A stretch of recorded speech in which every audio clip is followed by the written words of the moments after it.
Siblings Karl and Laura Ramberg are currently working to recreate the original stone grotesques on Dyche Hall.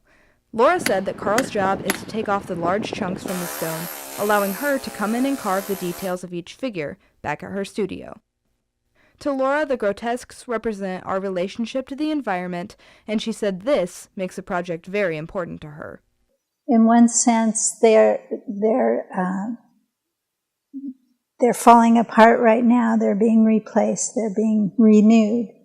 And so that's what needs to happen in the world, and the environment needs to be renewed as well. Laura adjusted 3D printed models created by a KU architecture class and now uses them to carve the pieces.